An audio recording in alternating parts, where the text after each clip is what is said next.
Assalamualaikum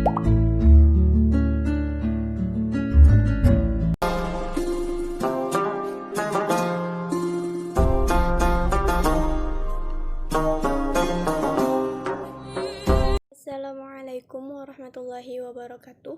Di video kali ini saya akan membahas tentang ma'rifatul insan. Apa itu ma'rifatul insan? Ma'rifatul insan terdiri dari dua kata, yakni kata ma'rifat yang berarti mengenal dan kata insan yang berarti manusia atau diri sendiri. Jadi, dari dua kata tersebut dapat diartikan bahwa ma'rifatul insan memiliki arti mengenali diri sendiri. Tapi secara istilah, ma'rifatul insan sendiri merupakan suatu proses mengenali dan memahami penciptaan manusia oleh Allah Subhanahu wa Ta'ala, yang mana manusia merupakan makhluk yang paling sempurna di antara makhluk yang lainnya. Manusia terdiri dari 3 unsur utama. Yang pertama adalah fisik. Segala bentuk yang dapat dilihat secara kasat mata oleh manusia itu disebut fisik, seperti tangan, kaki, kepala, mata, dan lain-lainnya. Yang kedua, yaitu ruh, merupakan mental yang dimiliki oleh manusia. Yang ketiga adalah akal. Hal ini merupakan hal yang paling membedakan dengan makhluk yang lainnya, yang merupakan unsur yang digunakan manusia untuk mampu berpikir dan lain-lainnya. Hendaklah kita sebagai manusia itu bersyukur atas ketiga unsur yang telah diberikan Allah kepada kita, dan kita juga harus menjaga dan mengembangkan unsur-unsur tersebut. Karena manusia sendiri memiliki beberapa keistimewaan jika dibandingkan dengan makhluk yang lainnya. Keistimewaan tersebut antara lain: yang pertama, dari segi penciptaan. Manusia adalah satu-satunya makhluk yang diciptakan Allah dengan sebaik-baiknya. Hal ini dijelaskan oleh Allah Subhanahu wa Ta'ala dalam surat At-Tin ayat 4 yang berbunyi, A'udzu billahi minasyaitonir rajim. Bismillahirrahmanirrahim. Laqad khalaqnal insana fi ahsani taqwim. Yang artinya, sungguh kami telah menciptakan manusia dalam bentuk yang sebaik-baiknya. Lantas, di muka bumi ini, makhluk mana lagi yang diciptakan oleh Allah dengan bentuk yang sebaik-baiknya? Bukankah manusia merupakan makhluk yang paling baik? Bukankah manusia merupakan makhluk yang paling sempurna dalam penciptaannya? Apakah itu masih kurang untuk mensyukuri apa yang telah Allah berikan kepada kita? Keistimewaan kedua yang Allah berikan kepada kita terlihat dari segi ilmu.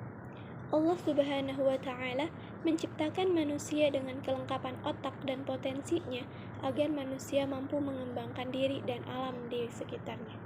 Jadi, tugas kita sebagai manusia di muka bumi ini untuk menjaga alam dan juga untuk mengembangkan alam, bukan justru untuk merusak dan juga menghancurkan alam yang telah diberikan kepada kita. Keistimewaan ketiga yang Allah berikan kepada kita yakni terlihat dari segi kehendak. Manusia mampu menentukan mana yang dianggap baik dan mana yang dianggap buruk ketika ilmu belum mampu mengarahkan kepada kebaikan. Keistimewaan keempat yang Allah berikan kepada kita yakni dari segi posisi. Manusia diberi kedudukan yang tinggi oleh Allah Subhanahu wa Ta'ala di antara makhluk-makhluknya yang lain, yakni sebagai khalifah atau pemimpin di muka bumi ini. Keistimewaan yang Allah berikan kepada kita yang kelima yakni dari segi kemampuan kita berbicara. Manusia juga diberikan mulut dan kemampuan berbicara dengan karakter bahasa mereka masing-masing.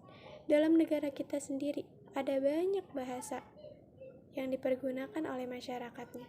Apa itu masih kurang untuk kita bersyukur? Keistimewaan yang keenam yang Allah berikan kepada kita terlihat dari segi tendensi moral. Manusia mampu membentuk sikap dan perilaku mereka masing-masing. Apakah mereka ingin menjadi orang yang baik, ataukah dia ingin menjadi orang yang buruk, ataupun menjadi orang yang munafik. Lalu muncul pertanyaan di benak kita masing-masing. Atas tujuan apa manusia sebenarnya diciptakan di muka bumi ini? Tujuan diciptakannya manusia di muka bumi ini antara lain untuk pertama, beribadah kepada Allah Subhanahu wa Ta'ala. Allah Subhanahu wa Ta'ala menciptakan manusia di muka bumi ini tidak lain dan tidak bukan adalah untuk beribadah kepadanya. Jadi, tugas manusia yang paling utama adalah untuk beribadah kepada Allah dan untuk menyembah Allah Subhanahu wa Ta'ala.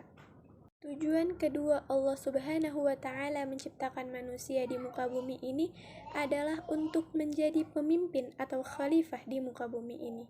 Jadi, tugas kita sebagai manusia di muka bumi ini tidak hanya untuk menyembah Allah Subhanahu wa Ta'ala dan beribadah kepada Allah Subhanahu wa Ta'ala.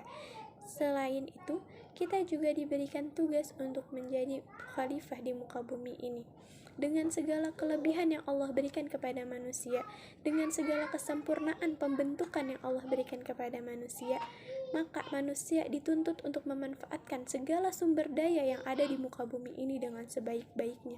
Karena manusia merupakan makhluk yang paling sempurna di antara yang paling sempurna. Mewaan yang ketiga, yakni manusia sebagai pembangun peradaban.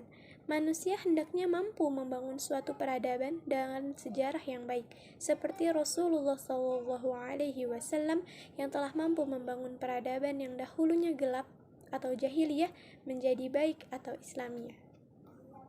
Mungkin hanya ini yang dapat saya sampaikan tentang ma'rifatul insan. Kurang dan lebihnya saya mohon dimaafkan. Wabillahi taufiq wal hidayah. Wassalamualaikum warahmatullahi wabarakatuh.